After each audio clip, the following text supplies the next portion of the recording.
ಸಭಾಪತಿ ಬಸವರಾಜ ಹೊರಟ್ಟಿ ಪಟ್ಟತ್ಯಾಗ ಇಲ್ಲಿ ಫಿಕ್ಸ್ ಆಗಿದೆ. ಹೊರಟ್ಟಿ ರಾಜೀನಾಮೆಯನ್ನ ಕೊಡಲು ನಿರ್ಧರಿಸಿದ್ದಾರೆ. ಅವರು ಒಪ್ಪಿದ್ರೆ ಹಂಗಾಮಿ ಸಭಾಪತಿಯನ್ನ ಮಾಡ್ತೀವಿ. ನೋಡಿ, ಇಲ್ಲಿ ಸಭಾಪತಿ ಬಸವರಾಜ ಹೊರಟ್ಟಿ ಪಟ್ಟತ್ಯಾಗ ಫಿಕ್ಸ್. ಹೊರಟ್ಟಿ ರಾಜೀನಾಮೆಯನ್ನ ಕೊಡಲು ನಿರ್ಧಾರವನ್ನ ಮಾಡಿದ್ದಾರೆ. ಅವರು ಒಪ್ಪಿದ್ರೆ ಹಂಗಾಮಿ ಸಭಾಪತಿಯನ್ನ ಮಾಡ್ತೀವಿ. ಹೊರಟ್ಟಿ ಅವರು ರಾಜೀನಾಮೆ ಕೊಡ್ತಾರೆ ಅಂತ ಕಾಂಗ್ರೆಸ್ ತಿಳಿಸಿರುವಂಥದ್ದು. ದೇಶದ ಮುಂದೆಯೇ ಹೊರಟ್ಟಿ ಘೋಷಿಸಿದ್ದಾರೆ. ಹೊರಟ್ಟಿರವರ ಸ್ಥಾನಕ್ಕೆ ನಾವು ಗೌರವ ಕೊಡ್ತೀವಿ. ಅವಿಶ್ವಾಸ ನಿರ್ಣಯದ ಪ್ರಶ್ನೆ ಬರಲ್ಲ ಅಂತ ಸಿಎಂ ಇಲ್ಲಿ ತಿಳಿಸಿದ್ದಾರೆ. ಸಭಾಪತಿ ಬಸವರಾಜ ಹೊರಟ್ಟಿ ಪಟ್ಟತ್ಯಾಗ, ಹೊರಟ್ಟಿ ರಾಜೀನಾಮೆ ಕೊಡಲು ನಿರ್ಧರಿಸಿದ್ದಾರೆ. ಅವರು ಒಪ್ಪಿದ್ರೆ ಹಂಗಾಮಿ ಸಭಾಪತಿಯನ್ನ ಮಾಡ್ತೀವಿ. ಹೊರಟ್ಟಿ ಅವರು ರಾಜೀನಾಮೆ ಕೊಡ್ತಾರೆ. ದೇಶದ ಮುಂದೆಯೇ ಹೊರಟ್ಟಿ ಘೋಷಿಸಿದ್ದಾರೆ. ಹೊರಟ್ಟಿರವರ ಸ್ಥಾನಕ್ಕೆ ನಾವು ಗೌರವ ಕೊಡ್ತೀವಿ. ಅವಿಶ್ವಾಸ ನಿರ್ಣಯದ ಪ್ರಶ್ನೆ ಬರಲ್ಲ ಅಂತ ಇಲ್ಲಿ ಸಿಎಂ ಡಿ.ಕೆ. ಶಿವಕುಮಾರ್ ತಿಳಿಸಿರುವಂಥದ್ದು. ಕರ್ನಾಟಕ ವಿಧಾನ ಪರಿಷತ್ನ ಸಭಾಪತಿ ಬಸವರಾಜ ಹೊರಟ್ಟಿರವರ ರಾಜೀನಾಮೆ ವಿಚಾರಕ್ಕೆ ಗೊಂದಲ ಇತ್ತು. ಇದೀಗ ಅವರು ರಾಜೀನಾಮೆಯನ್ನ ಕೊಡ್ತಾರೆ. ಅವರೇ ಹೇಳಿದ್ದಾರೆ ರಾಜೀನಾಮೆ ಕೊಡ್ತಾರೆ. ಇಲ್ಲಿ ಅವಿಶ್ವಾಸ ಒಂದು ನಿರ್ಣಯ ಬರೋದಿಲ್ಲ, ಅವಿಶ್ವಾಸ ನಿರ್ಣಯ ಪ್ರಶ್ನೆ ಬರಲ್ಲ. ಇಲ್ಲಿ ಅವರ ಒಂದು ಸ್ಥಾನಕ್ಕೆ ಗೌರವ ಕೊಡ್ತೀವಿ ಅಂತ ಸಿಎಂ ತಿಳಿಸಿದ್ದಾರೆ. ಅವ್ರು ರಾಜೀನಾಮೆ ಕೊಡ್ತೀವಿ ಅಂತ ನಿಮ್ಮ ಮುಂದೆ ದೇಶದ ಮುಂದೆ ಹೇಳಿದ್ಮೇಲೆ ಅವ್ರಿಗೆ ಇಷ್ಟು 40 ವರ್ಷದ ರಾಜಕಾರಣ ತ್ಯಾಗ ಮಾಡಕ್ಕಾಗ್ತದೆ? ಯಾರು ಬೇಸಿಕ್ ಪ್ರಿನ್ಸಿಪಲ್ ಇದೆ, ವೆರಿ ಪ್ರಿನ್ಸಿಪಲ್ ಮ್ಯಾನ್. ಆ ಚೇರ್ಗೆ ಎಷ್ಟು ಗೌರವ ಕೊಡಬೇಕು, ಇವ್ರಿಗೆ ಕೊಟ್ಟಷ್ಟು ಗೌರವ ಯಾರು ಕೊಟ್ಟಿಲ್ಲ. ಇವ್ರು ನಡ್ಕೊಂಡಂಗೆ ಸರ್ಕಾರಕ್ಕೆ ಯಾವ ಸಂದರ್ಭದಲ್ಲೂ ಸರ್ಕಾರಕ್ಕೆ ಗೌರವನ ಕಾಪಾಡ್ಕೊಂಡು ಬಂದಿದ್ದಾರೆ. ಅದಕ್ಕೆ we all are very grateful. ಅವರ ಆರೋಪ ನಾನು ಲಿಸ್ಟ್ ಹೇಳ, ನಿಮಗೆ ಅವರು ರಾಜ್ಯಗಳಲ್ಲಿ ಏನೇನು ಮಾಡಿದ್ದಾರೆ ಅಂತ ಲಿಸ್ಟ್ ಹೇಳ್ಬೇಕಾದ್ರೆ ನಾನು ಲಿಸ್ಟ್ ಹೇಳ್ತೀನಿ. ಅವ್ರು ರಾಜೀನಾಮೆ ಕೊಡ್ತೀವಿ ಅಂತ ನಿಮ್ಮ ಮುಂದೆ ದೇಶದ ಮುಂದೆ ಹೇಳಿದ್ಮೇಲೆ ಅವ್ರಿಗೆ ಇಷ್ಟು 40 ವರ್ಷದ ರಾಜಕಾರಣ ತ್ಯಾಗ ಮಾಡಕ್ಕಾಗ್ತದೆ? ನಾನು ರಾಜೀನಾಮೆ ಕೊಡೋದಿಲ್ಲ ಎಂದು ಎಲ್ಲೂ ಹೇಳಿಲ್ಲ. 14ನೇ ತಾರೀಕು ನಾನು ರಾಜೀನಾಮೆಯನ್ನ ಕೊಡ್ತೀನಿ ಅಂತ ಹೊರಟ್ಟಿ ತಿಳಿಸಿರುವಂಥದ್ದು. ನನ್ನ ಮೇಲೆ ನಿಲುವಳಿಯನ್ನ ಕೊಡೋದು ಅವರಿಗೆ ಬಿಟ್ಟಂತಹ ವಿಚಾರ. ಅವ್ರು ಕೊಡ್ತಾರ ಬಿಡ್ತಾರ, ಅದು ಅವ್ರಿಗೆ ಬಿಟ್ಟಿದ್ದು. ನನ್ನ ಮೇಲಿರುವಂತಹ ಒಂದೇ ಒಂದು ಭ್ರಷ್ಟಾಚಾರ ತೋರಿಸ್ಲಿ, ಅವರು ಒಂದೇ ಒಂದು ಆರೋಪ ಸಾಬೀತಾದ್ರೂ ಆ ಕ್ಷಣವೇ ರಾಜೀನಾಮೆಯನ್ನ ಕೊಡ್ತೀವಿ ಅಂತ ಅಶ್ವವೇಗ ನ್ಯೂಸ್ಗೆ ಸಭಾಪತಿ ಬಸವರಾಜ ಹೊರಟ್ಟಿ ಹೇಳಿಕೆಯನ್ನ ನೀಡಿದ್ದಾರೆ. ನನ್ನ ಮೇಲೆ ಒಂದೇ ಒಂದು ಭ್ರಷ್ಟಾಚಾರ ಪ್ರಕರಣ ತೋರಿಸ್ಲಿ, ಅವರು ನಾನು ರಾಜೀನಾಮೆ ಕೊಟ್ಟು ಬಿಡ್ತೀನಿ. ನಾನು ಎಲ್ಲೂ ಕೂಡ ರಾಜೀನಾಮೆ ಕೊಡೋದಿಲ್ಲ ಅಂತ ಹೇಳಿಲ್ಲ. ರಾಜೀನಾಮೆ ಕೊಡ್ತೀನಿ, 14ನೇ ತಾರೀಕು ನಾನು ರಾಜೀನಾಮೆಯನ್ನು ಕೊಡ್ತೀನಿ ಅಂತ ಇನ್ನು ಹೊರಟ್ಟಿ ತಿಳಿಸಿದ್ದಾರೆ. ನನ್ನ ಮೇಲೆ ನಿಲುವಳಿಯನ್ನ ಕೊಡೋದು ಅವರಿಗೆ ಬಿಟ್ಟಂತಹ ವಿಚಾರ. ಕೊಡ್ತಾರ ಬಿಡ್ತಾರ, ನನ್ನ ಮೇಲಿರುವಂತಹ ಒಂದೇ ಒಂದು ಭ್ರಷ್ಟಾಚಾರವನ್ನು ತೋರಿಸ್ಲಿ ಅವರು. ನಾನು ಹೊರಟ್ಟಿ ಈ ರೀತಿ ಭ್ರಷ್ಟಾಚಾರ ಮಾಡಿದ್ದಾನೆ ಅಂತ ಒಂದೇ ಒಂದು ಆರೋಪ ಸಾಬೀತಾದ್ರೂ ಕೂಡ ನಾನು ರಾಜೀನಾಮೆ ಕೊಡ್ತೀನಿ ಅಂತ ಅಶ್ವವೇಗ ನ್ಯೂಸ್ ಜೊತೆ ಮಾತನಾಡಿದ್ದಾರೆ.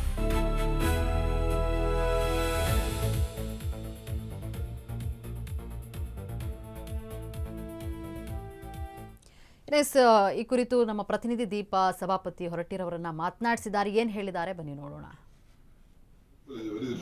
ನಮ್ಮ ಜೊತೆಗೆ ಬಸವರಾಜ್ ಹೊರಟ್ಟಿ ಅವರಿದ್ದಾರೆ, ಮಾತನಾಡಿಸ್ತೇನೆ. ಸರ್, ಎಲ್ಲವೂ ಕೂಡ ಅಯೋಮಯ, ಎಲ್ಲವೂ ಕೂಡ ಗೊಂದಲ. ನೀವಿನ್ನೂ ಸ್ಥಾನದಲ್ಲಿ ಇದ್ದಾಗಲೇ ಒಂದಿಷ್ಟು ಲಾಬಿಗಳು ಶುರುವಾಯಿತು, ಲಿಸ್ಟ್ ಅನೌನ್ಸ್ ಆಯಿತು, ಸಲೀಂ ಅಹಮದ್ ಅವರನ್ನು ಮುಂದಿನ ಸಭಾಪತಿ ಅನ್ನುವಂತಹದ್ದಾಯಿತು. ಈಗ ಇಷ್ಟು ದಿನ ಕಾಂಗ್ರೆಸ್ ನಾಯಕರು ಇದ್ದಿದ್ದಂತಹ ಮಾತುಗಳೇ ಬೇರೆ, ಈಗ ಬರ್ತಾ ಇರುವಂತಹ ಮಾತುಗಳೇ ಬೇರೆ. ಅವ್ರು ಜಾಗ ಬಿಟ್ಕೊಡದೇ ಇದ್ರೆ ನಾವು ಕಾನೂನು ಕ್ರಮ ತೆಗೆದುಕೊಳ್ತೀವಿ ಅನ್ನುವಂತಹ ಮಾತುಗಳನ್ನ ಹೇಳ್ತಿದ್ದಾರೆ. ಸರ್, ನಾನು ಬಿಟ್ಟು ಕೊಡೋದಿಲ್ಲ ಅಂತ ಹೇಳಿಲ್ಲ. 14ನೇ ತಾರೀಕಿನ ಸರ್ ರಾಜೀನಾಮೆ ಕೊಡ್ತೀನಿ ಅಂತ ಹೇಳಿ ನಾ ಏನು ಮಾತು ಕೊಟ್ಟು ನಾ ಮಾತಿನಂತೆ ನಡಿತೀನಿ. ನಾನು ಕುರ್ಚಿ ಗಂಟೆಗೊಂದು ಕುಂದ್ರಂಗಿಲ್ಲ. ಅವತ್ತೆಲ್ಲ ಚರ್ಚೆ ಆಗಿತ್ತು. ಚರ್ಚೆ ಆದ ಕೂಡ ಉಪಾಧ್ಯಕ್ಷನ ಆರಿಸ್ಬೇಕಂದ್ರು. ಉಪಾಧ್ಯಕ್ಷನ ಆರಿಸಿ ನಾನು 14ನೇ ತಾರೀಕಿನ ದಿವಸ ಇದರಿಂದ ನಿರ್ಗಮನ ಮಾಡ್ತೀನಿ. ಹೈಕಮಾಂಡ್ ನಾಯಕರು ಜೊತೆಗೆ ಹರಿಪ್ರಸಾದ್ ಸೇರಿದಂತೆ ನಿಮ್ಮನ್ನು ಕೂಡ ಭೇಟಿಯಾಗಿದ್ರು, ಏನು ಹೇಳಿದ್ರು ಅನ್ನುವಂಥದ್ದು? ಅವ್ರು ಹೇಳಿದರು, ಮತ್ತು ಎಲ್ಲರೂ ಒಂದು ರೀತಿ ಹೈಕಮಾಂಡಿಂದ ಬಂದೈತೆ ನಮಗೆ. ಅದಕ್ಕೆ ಮತ್ತು ನೀವು ಅನಿವಾರ್ಯ, ನಿಮ್ಮ ಬಗ್ಗೆ ಅಪಾರವಾದ ಗೌರವ ಐತಿ, ನಿಮ್ಮನ್ನ ರಾಜೀನಾಮೆಗೆ ಮನಸ್ಸಿಲ್ಲ, ಆದರೂ ಸಹಿತ ಅನಿವಾರ್ಯ ಮತ್ತು ನೀವು ಕೊಡಬೇಕಾಗುತ್ತೆ. ಆಯ್ತಪ್ಪ ಕೊಡ್ತೀನಿ ಅಂತ ಹೇಳಿದಿಷ್ಟು.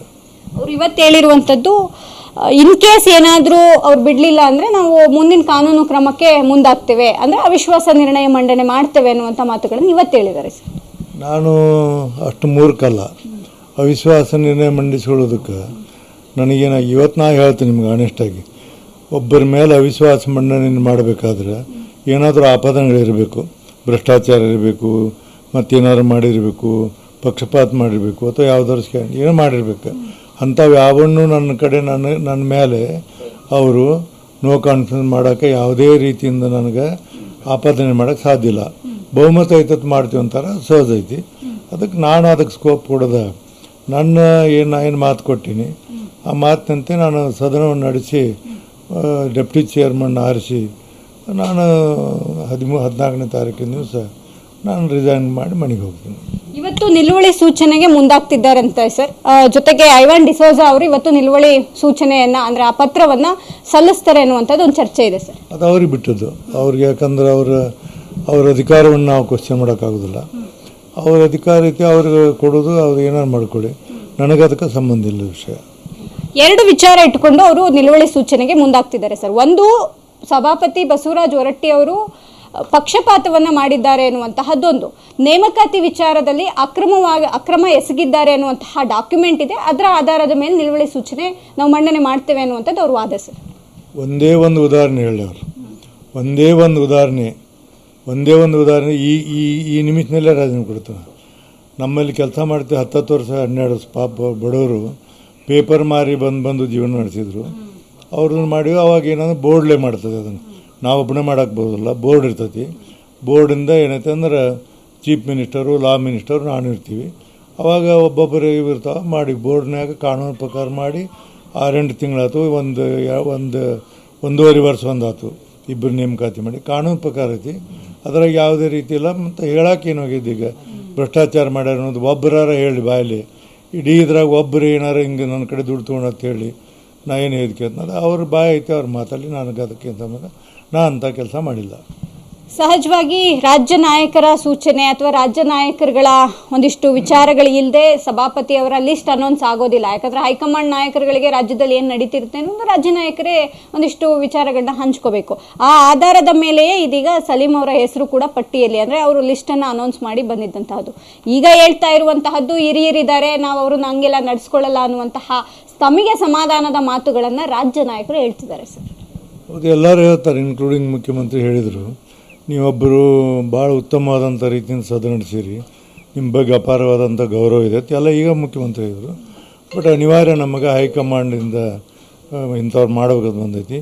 ನಿಮ್ಮ ಮನಸಾರಿ ನಿಮ್ಮ ಮೇಲೆ ನಮಗಿಲ್ಲ, ಆದರೆ ನಾವು ನಮ್ಮ ಪಕ್ಷದ ಇದರಲ್ಲಿ ನಾವು ನಡಿಬೇಕಾಗೈತಿ ಮೇಲ್ನವ್ರು ಹೇಳಿದಂಗೆ. ಅದಕ್ಕೆ ಅನಿವಾರ್ಯವಾಗಿ ನಿಮ್ಮನ್ನು ಮನಸ್ಸಿಲ್ದಿದ್ದರೂ ನಿಮ್ಮನ್ನು ಬಿಡಿಸುವಂಥ ಪರಿಸ್ಥಿತಿ ಬಂದೈತಿ, ನಮಗೂ ಬೇಸರ ಆಗೈತೆ ಅಂತ ಹೇಳಿದರು. ಪದತ್ಯಾಗಕ್ಕೆ ಬಸವರಾಜ ಹೊರಟ್ಟಿ ಅವರು ಸಿದ್ಧವಾಗಿದ್ದಾರೆ ಮಾನಸಿಕವಾಗಿ. ಹೇಳಿದಂತಹ ಮಾತಿಗೆ ಅವರು ನಿಲುವನ್ನು, ಅಂದರೆ ತಮ್ಮ ಒಂದು ಸ್ಪಷ್ಟತೆಯನ್ನು ಸ್ಪಷ್ಟಪಡಿಸ್ತಾರೆ. 100% ನಾನು ಏನು ಮಾತು ಕೊಟ್ಟು ಆ ಮಾತು ಕೊಟ್ಟಂಗೆ ನಾನು ನಡೀತೀನಿ. ಇದಿಷ್ಟು ಸಭಾಪತಿಯವರಾದಂತಹ ಬಸವರಾಜ ಹೊರಟ್ಟಿ ಅವರ ಮಾತು. ಕ್ಯಾಮ್ರಾಮನ್ ಗಂಗಾಧರ್ ಜೊತೆ ದೀಪಾ ಕುಕ್ವಾಡ, ಅಶ್ವವೇಗ ನ್ಯೂಸ್, ಬೆಂಗಳೂರು.